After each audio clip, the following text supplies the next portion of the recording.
Okay, so here is the worksheet solving of nucleophilic substitution reactions, the halogen alkane. So the first question was explain why halogen alkanes would undergo nucleophilic substitution. So here this is a halogen alkane, carbon, chlorine. Uh, since with this chlorine the carbon atom is attached, so this is the alpha carbon, and chlorine is more electronegative than carbon, so the chlorine would be slightly negative and carbon would be slightly positive. So since this carbon is slightly positive, this is positive, so it would be attacked by a negative charge. So a negative charge would attack this carbon. The negative charge would not attack this carbon from this side or from this side, not, because here uh, chlorine is slightly negative, so this negative fluorine would repel this negative ion or the nucleophile. So this alpha carbon would be attacked by a nucleophile. So this is a nucleophilic reaction, and since all bonds are single bonds here, so it would be a substitution reaction. That's why halogen alkanes undergo nucleophilic substitution reactions. Okay, so this is number 1. Now we go to question number 2. Question number 2 was how many different pathways are there for nucleophilic substitution reaction? State their names and give a short description of each. So as we know, nucleophilic substitution has got two pathways. Number 1 is by the formation of transition state, for example, like this.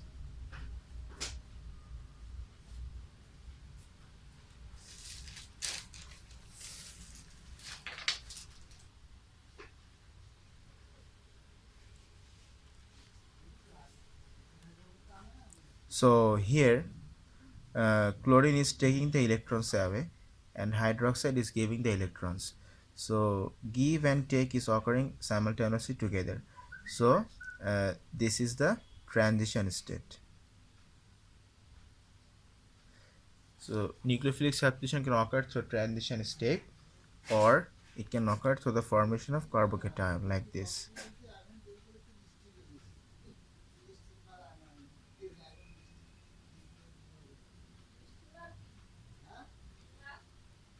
Then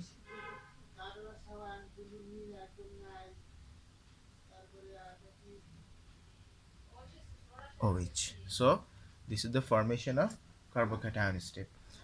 Now you will just give a short description in the way like this that I've stated. So in the transition state, what happens?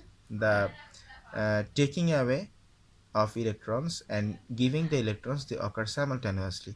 But in the transition, in the carbocation state, the halogen first takes the electrons away, forming the carbocation, and then the hydroxide ion gives the electron to the carbocation to form a bond. Here there is one thing important to mention, that during if transition state forms, then the configuration of the molecule would be reversed, because the nucleophile is attacking from the behind, so it would form bond with carbon from the behind. But initially the halogen or the nucleophile was in the front, in right side, but now the nucleophile would form bond in the left side. And right now here in the carbocation stage, the phase from which the halogen has got out is the same phase, or the same position in which the halogen has, the hydroxide has reformed the bond. The phase is the same. Okay. There is no inversion of the structure or shape of the molecule. Now, question number 3. This is simply the nucleophilic substitution reactions. Complete the following reactions and show their reaction mechanism. Mention the name of the solvent to be used if any required. Okay. Uh, if you study the organic reaction sheet that I have provided, you will find that when we substitute halogen by a hydroxide nucleophile, we use water as the solvent. water as the solvent. But in all other cases, in all other nucleophilic substitutions that involve a halogen to be removed and another nucleophile to be put in place, we use ethanol as the solvent. So in the first case,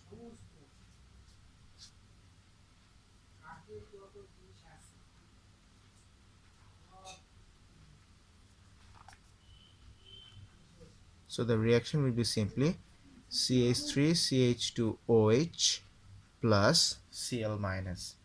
Okay. Now the reaction mechanism. So the since the hydroxide is being substituted, so the solvent in this case would be water, and we have to apply the condition of heating under reflux. Now the mechanism. Okay, look, this is a primary halogen alkane, isn't it? To this carbon, chlorine is attached. So this is the alpha carbon and this is a beta carbon. So with the alpha carbon there is one beta carbon, so we will call it a primary compound.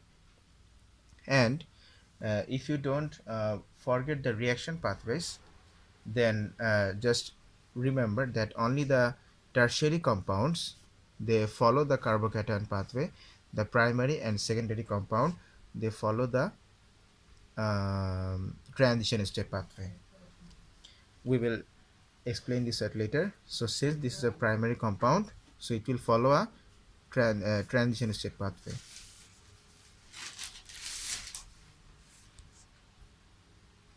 Okay, so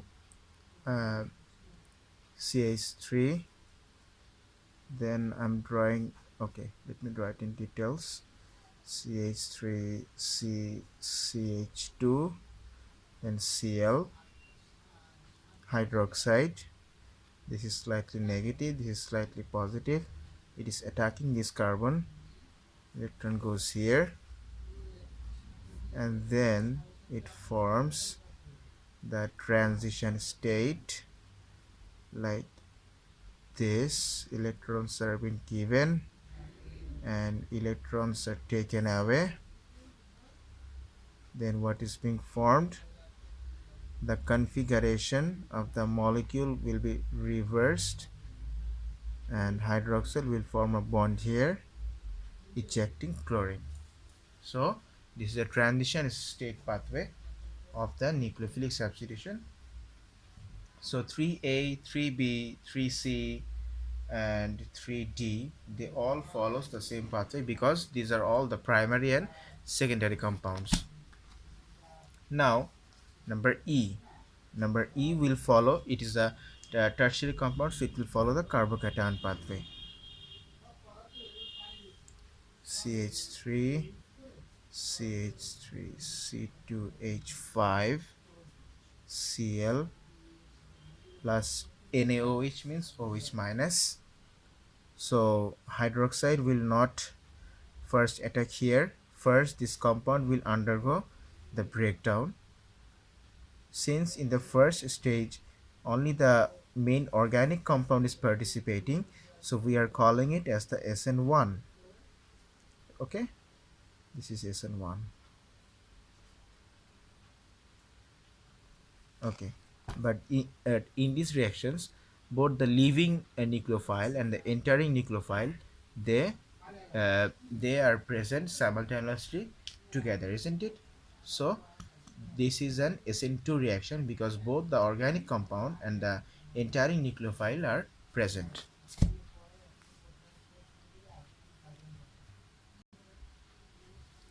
Okay, the fourth question says that differentiate between the transition state and the carbocation state. At least two difference.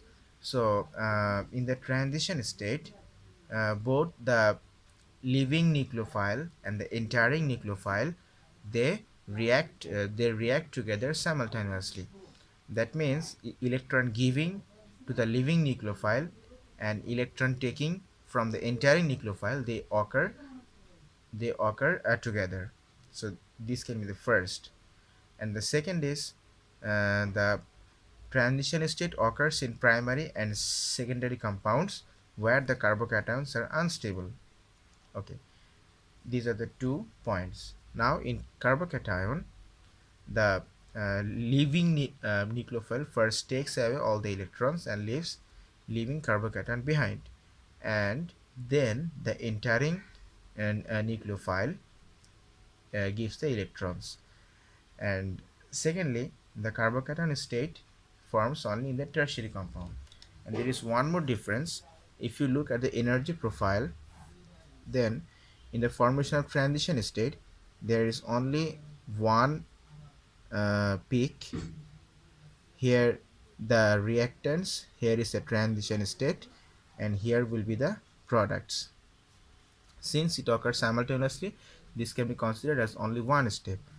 But in the but in the formation of carbocation, this is the reactant. Here, look, the transition state is formed, but it does not remain for a long time. And you have to mention this. It will turn into a carbocation stage. So this is the carbocation stage, after which there is another activation energy when the hydroxide is attacking, and this is the product. This is the reactant, the transition state, the carbocation stage, and then the entering nucleophile is attacking, forming the product. Okay, so this can be another difference. So this is in case of the transition state only, and this is in case of the carbocation state. Although you don't need to mention the transition state here, there's no need. So this can be the another difference between the transition state and the carbocation stage. Now let's go to the next question. Question number 5. Explain why the reaction in 3A follows different mechanism pathways. Your answer must include and explain in terms of keywords the inductive effect, the carbocation, the transition state, and the relative energy and stability. This is a broad question. Okay, I'm just telling it in words. I'm saying I'm not writing anything. Look, uh, I think you do remember the relative energy and the relative stability of the carbocations. Um, the primary, the secondary, these compounds, if they form carbocations, they are really very unstable compared to their transition state, because their carbocation states have higher energy than their transition states in the primary and secondary compounds.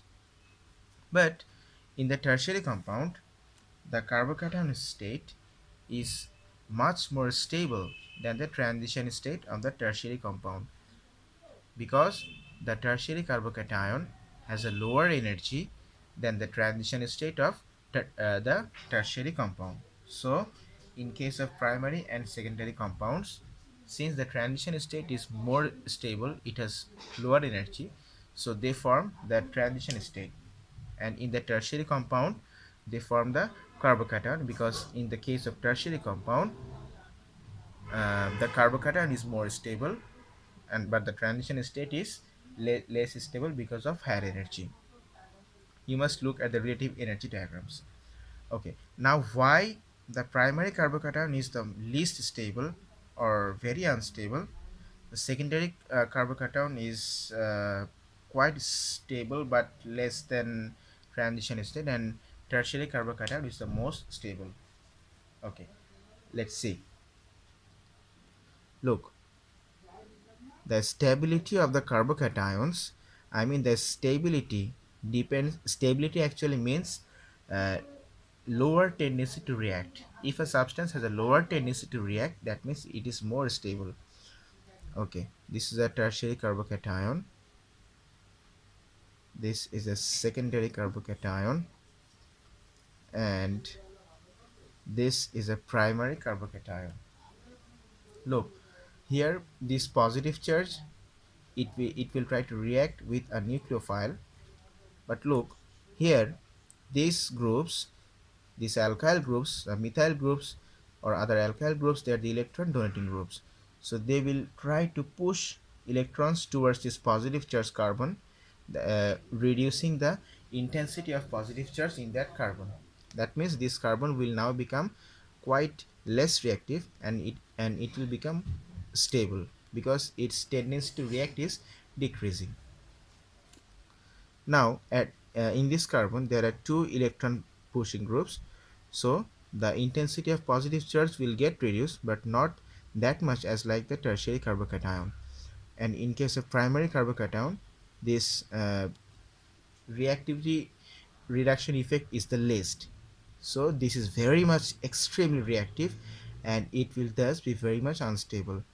This is also unstable, but not that much like this in the as it is in the primary carbocation, and the tertiary carbocation is the least sorry, is the most stable, because there are three electron pushing groups, and all of them they are trying to reduce the intensity of the positive charge in this carbon.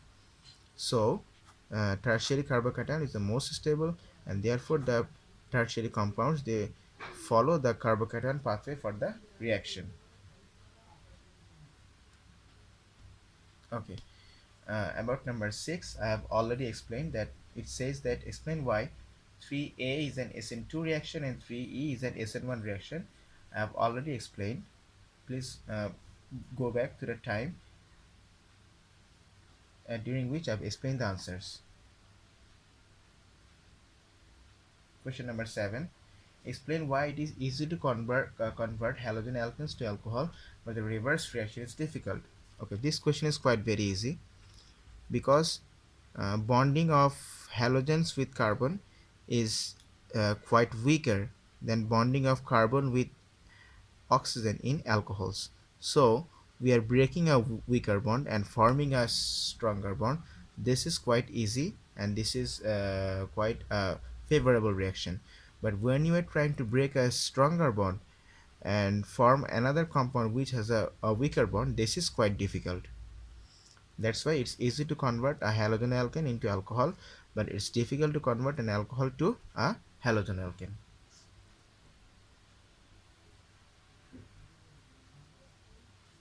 Okay, so question 8, it again asks the same thing, but they now asked of the technical theory behind the conversion of alcohols to halogen alkane. Okay, so look, so the carbon oxygen bond in alcohol is very much strong, but the carbon halogen bond is weak. So it asked of the technical theory of converting an alcohol to halogen alkane. So the technical theory is that if we can put a stress on carbon oxygen bond, making it weaker, or we can also say that if we can destabilize the electrons of carbon oxygen bond so that this bond becomes weaker, then we can easily break this bond and put and attach a halogen in this bond. Okay, like for example hydrogen pulls electrons from oxygen, so oxygen becomes positive, and oxygen in turn pulls electron from the carbon oxygen bond, destabilizing the electrons of this bond, so this bond becomes weaker, and we can now easily break this bond and put a halogen over here. So this is the technical theory. That means making the bond making the carbon oxygen bond weaker by putting a stress on this bond by taking electrons away from the oxygen atoms. This can be done by means of hydrogen, or this can also be done by means of halogenating agents like PCl3, or there are PCl5 or SOCl2. They will also take electrons from oxygen, because these chlorine atoms, they are extremely they are more electronegative than phosphorus, so they will pull electrons away from phosphorus. Phosphorus will become positive, and it will in turn pull electrons from oxygen atoms. Okay, question number 9 is explain why it wouldn't be possible to obtain methyl bromide from alcohol. uh, I think the question is misleading. It should be CH3Cl. Okay, it should not be CH3OH, it should be CH3Cl. The question asks explain why it would not be possible to obtain CH3 methyl bromide from methyl chloride by direct substitution with bromine. So it would not be possible to convert methyl chloride or chloromethane into bromomethane. Why? This is because carbon chlorine bond is stronger but carbon bromine bond is weaker.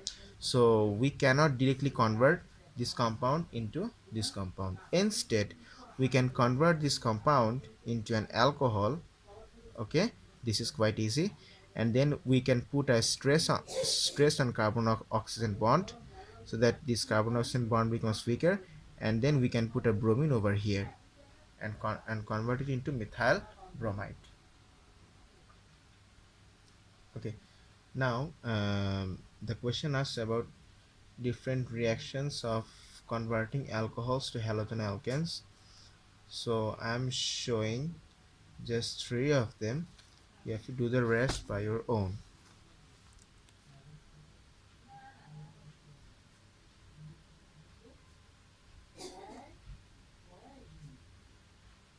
H beer. So here is a hydrogen. We will think it as hydrogen ion and bromide ion. This hydrogen ion will take electrons from this oxygen. So oxygen will in return take electrons from carbon. So this bond will be broken, releasing hydroxide. This combines with H to form H2O, and then CH3CH2 beer is formed. Okay. Number B is the same reaction. Now I'm showing number C. CH3CH2OH plus Pi3. This will give CH3CH2I. We need three molecules. Remember, when using trihalide, we need three molecules, okay? And we will get H3PO3. And then it's the number D is misleading. It will be PCl5. So if it's PCl5, then CH3OH, it should be PCl5. PCl5. So, oops, sorry. So remove an OH from here and put a Cl. CH3, CH3, Cl. Now take this hydrogen from here and take one Cl from here. It will be HCl, which is the white fumes. And we are left with one phosphorus and one oxygen and three chlorine, UCl3.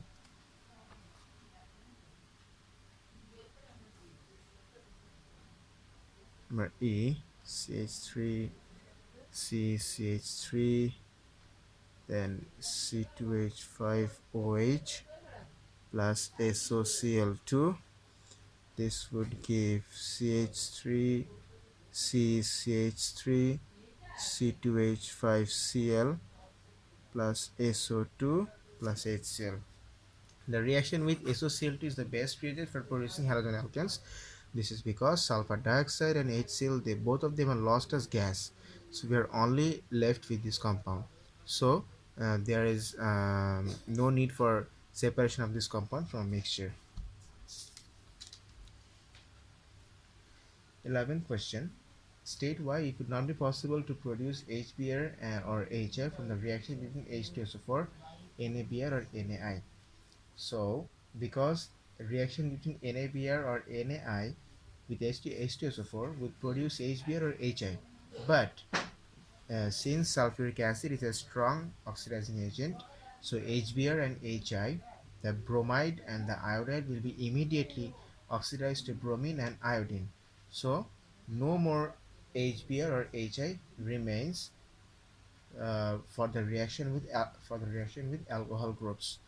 So since sulfuric acid breaks down HBr and HI to oxidize bromide and iodide and form bromine and iodine, so it will not be possible to produce HBr or HI from the reaction between H2SO4 and NaBr or NaI. 12th question. Explain why thionyl chloride SOCl2 is the best method for producing chloroalkanes compared to other methods. I have just answered this question while I was answering question number 10. Please go back there. Now I am going to the analytical questions. Okay, so here they asked to draw the energy profile diagram of the following reactions. To draw the energy profile diagram of the following reactions, I am showing you number A. It's a primary compound, so it will approach through the transition state pathway. And remember, transition state pathway has one activation energy, but carbocation steps have two activation energies.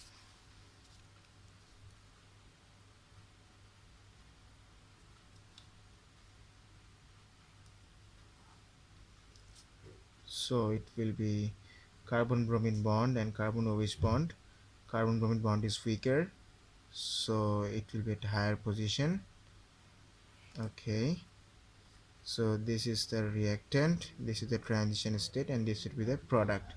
That means that it will be CH3CH2OH here, and this is the CH3CH2B, and this is the transition state. Acha.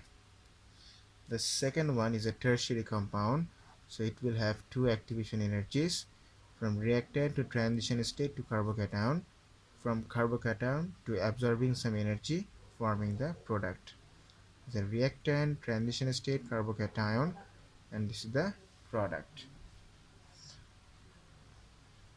Okay, for number C is the same as number A, and number D is same as number C.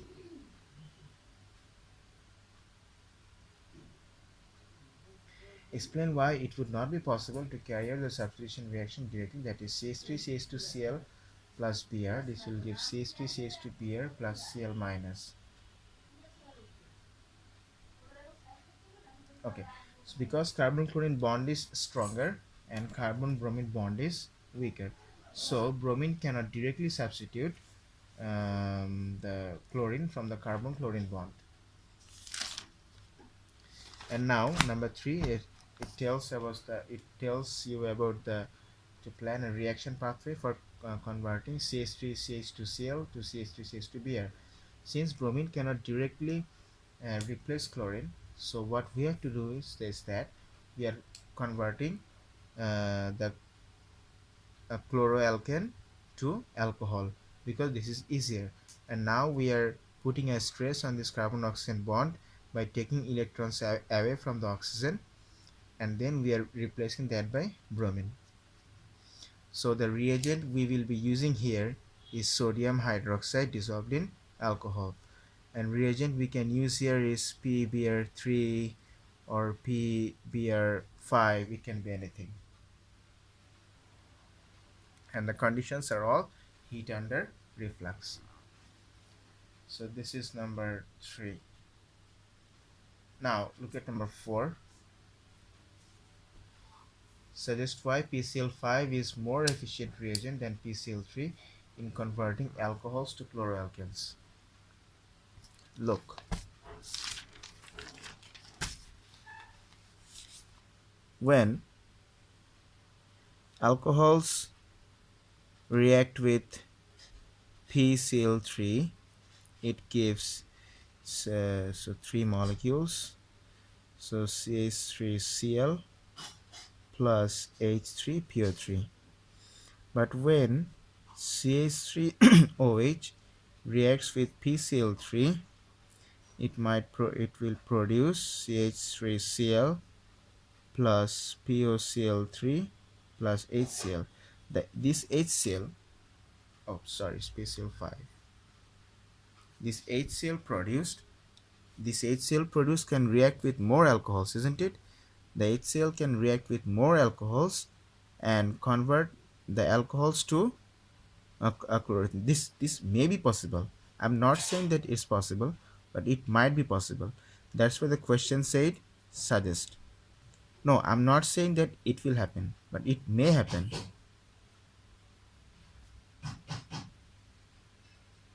CH3Cl plus H2O. Okay. So since there is a possible of double conversion of alcohol to halogen alkane or chloroalkane if you use PCl5.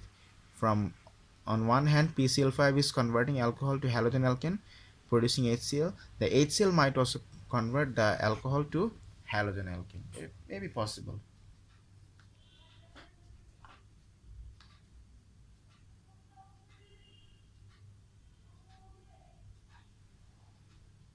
Now, number 5. Okay, number 5. So what did it say in the first? Okay. So the secondary halogen alkane. Look, here the question said that secondary halogen alkane in one step has to be converted to one compound, and then in one step it has to be converted to a ketone, isn't it? So here will be one compound, and here they told about the ketone. And you know that ketones are produced by oxidation of secondary alcohols. So we must convert this compound into a secondary alcohol. Okay, by OH. So what would be the reagent here? Hydroxide is substituted, so we would use sodium hydroxide and using water as the solvent. And here we have to oxidize this, so we would use acidified potassium manganate uh, as the oxidizing agent. And then here they say that we have to convert this CH3 to HBr. They asked about the reagent, so alcohol to alkyl halide, so we can use PCl PBr3, PBr5, etc, etc.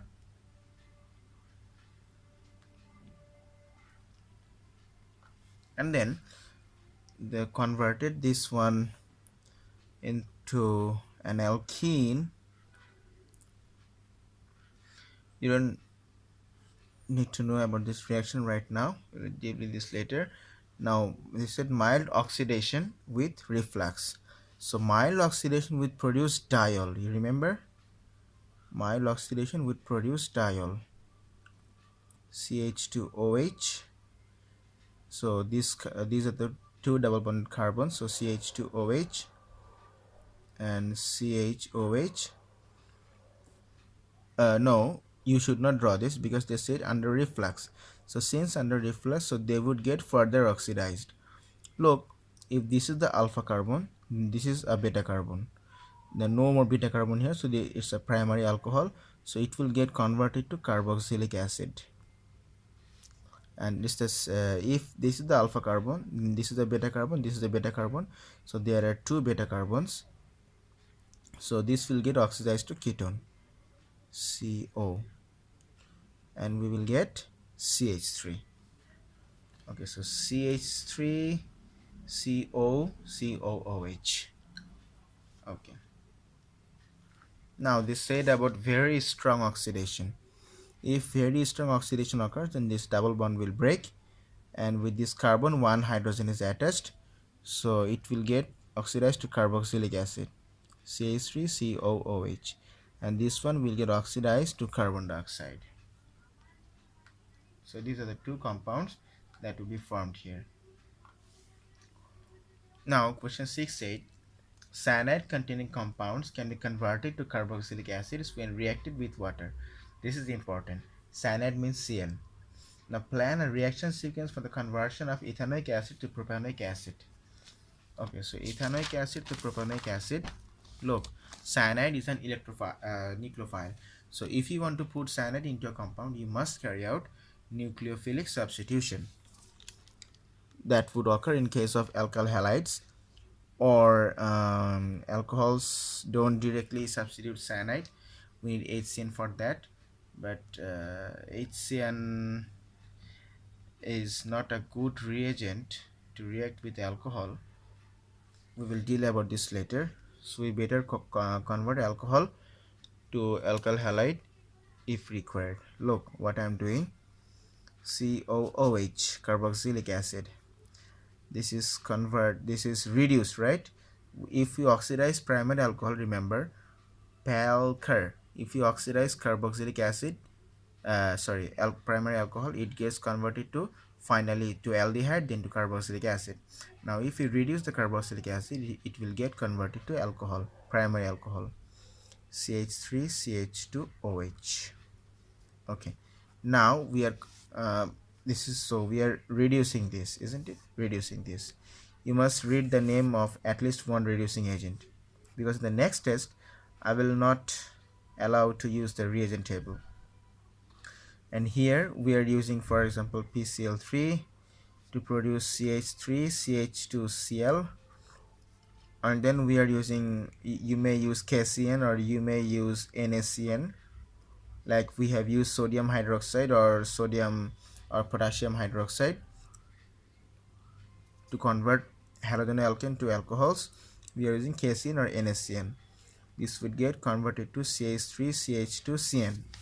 And since the question said that cyanides are hydrolyzed to carboxylic acids, so we will now hydrolyze it, that means reaction with water, by using a reagent of hydrolysis which may be dilute acid, strong acid.